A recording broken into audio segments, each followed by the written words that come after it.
Hey guys, thanks for joining me here at Major Arcana. I've already pre-shuffled these cards so that we can just jump right into it. This will be a reading for the water signs, Cancer, Scorpio, and Pisces. I'll place the energies that you're connected to on my left, your energy on my right, and then the mutual in the center.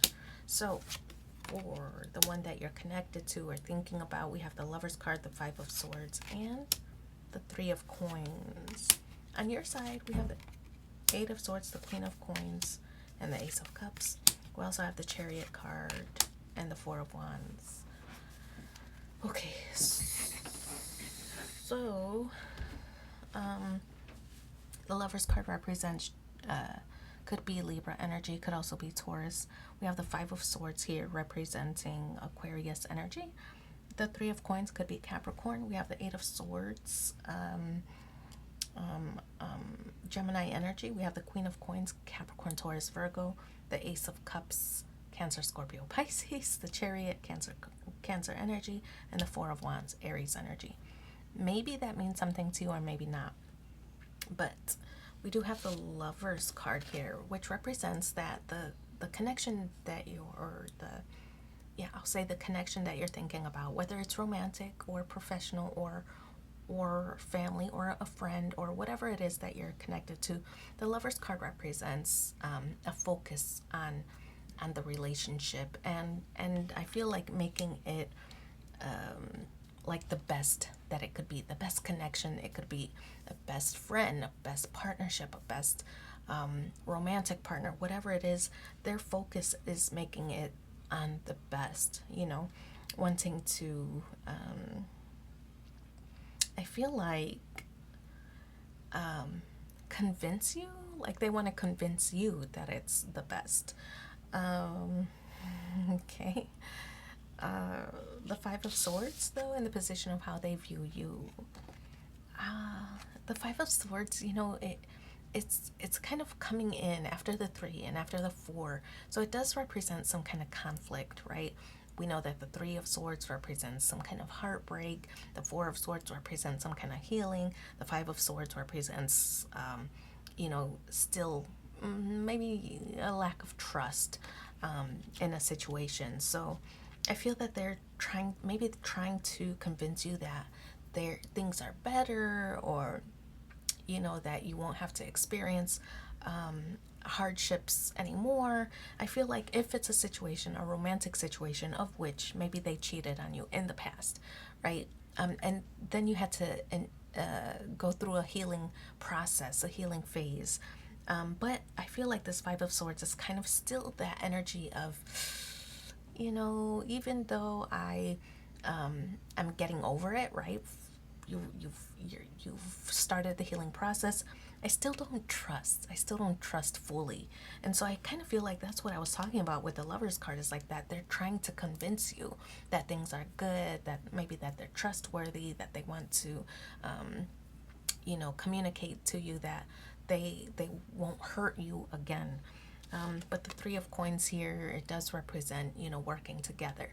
They need you to believe that, which is why they're trying so hard to convince you.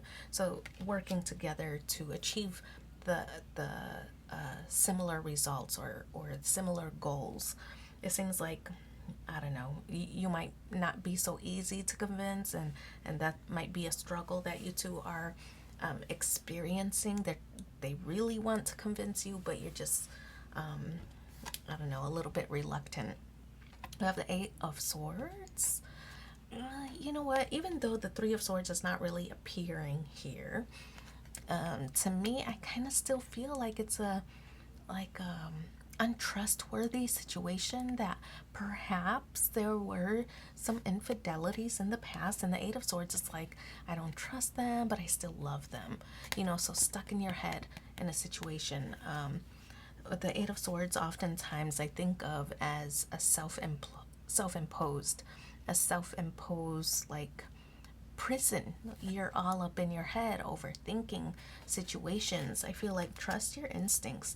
If you feel like you can't trust your instincts, then you just can't trust them. It's up to them to decide. They don't get to decide when you heal from a situation. They're trying to convince you, but they don't get to decide when you heal. but they do get to decide how they try to rebuild trust. They do get to decide that. What are their efforts? What does that mean?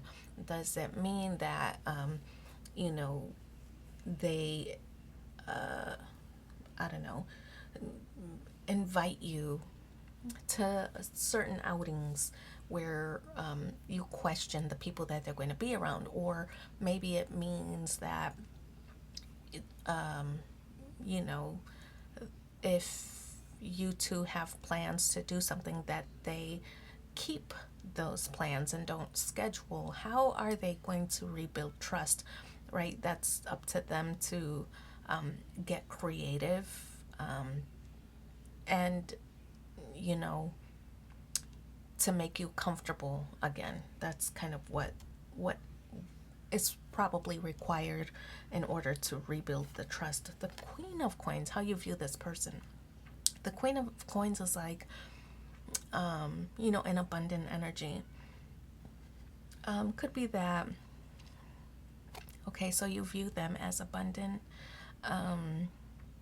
I don't know, maybe they're surrounded by people, by you know, different energies, and you maybe feel stuck because they might have been like the only confidant that you had, and so maybe you're feeling left out, or maybe you're feeling alone in a situation, or in this situation. Who can you talk to? Who can you confide in?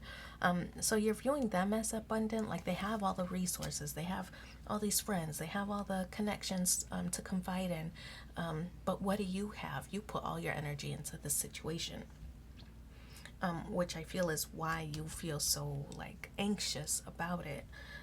That self-imposed bondage, like I mentioned earlier. We have the Ace of Cups. I think you're going to give this person another chance. It's a new beginning, a new beginning of love with the Ace of Cups, potentially, that you want to you have strong feelings, but you want to put them aside and try to recover or rekindle a situation with this Ace of Cups. We have the Chariot card in the challenge position. Even though you want to move forward, maybe you love this person, you want to give them another chance, it's difficult for you to move on because, like I said earlier, maybe you, like they were your best friend or your confidant, and you don't feel like you have anybody else. Potentially, the Chariot card suggests, it's in the challenge position, that it's difficult for you to move on, or, you know, to trust them again. We see that with that Five of Swords. It's kind of confirming difficulty moving forward because of the lack of trust. But the Four of Wands, I feel like there's going to be some kind of big event, some kind of big gesture that they're going to, like I said at the very beginning, they're trying to convince you that they are trustworthy. So there's going to be this event. Now, if it was like a cheating situation, and that's not everybody's situation, of course, everybody has a different scenario, but the Four of Wands to me is like, see how much I love you, let's get married. You know, like, you're the one for me. That other situation, I don't know what I was thinking. It was just one time. It'll never happen again. And so for some, it could be like they're trying to reassure you by this commitment. If it's not marriage, it could be like an engagement or moving in together or something, some major step, some major event to convince you that, you know, things are different, they're different, it won't happen again. And I feel that that reassures you. I don't know that it really solves the problem, you know, of trust or building trust. I don't know if it solves the problem, but you take it as, or you receive it as, well, they're making an effort, you know. So I'm kind of getting that vibe. Let's pull two more cards. Let's see what are the supporting messages for you. But be careful, you know, because I feel like because you feel that maybe you're alone, or, you know, have anxiety over the situation, fear of being alone or being left alone, don't let that make the decision for you, you know. Don't let loneliness make the decision for you. Don't settle for less than you deserve, right? Just because you might be afraid of being alone. Don't do that. Okay. It's like you gotta hold your standards high so that the right person that fits your high standards can come along, that you can attract that energy. All right. Now, again, that's not everybody's story. That's somebody's story. Okay, deception. Someone is wearing a false self mask in this relationship. Ooh, you see that? So just be careful. Like I said earlier, trust your instincts, and then stay optimistic about your love life. Positive thinking and faith will bring you romance. That's the high standards, boy. Okay, I'm gonna leave that there. Thanks so much for being here with me. Don't forget to like, share, and subscribe. It's free for you, but means so much to me. Don't forget to do all that YouTube stuff to help my channel grow. And if you want a personal reading in between these sessions, just reach out using my email in the description box below, and I'll provide that for you. We'll talk soon. Bye.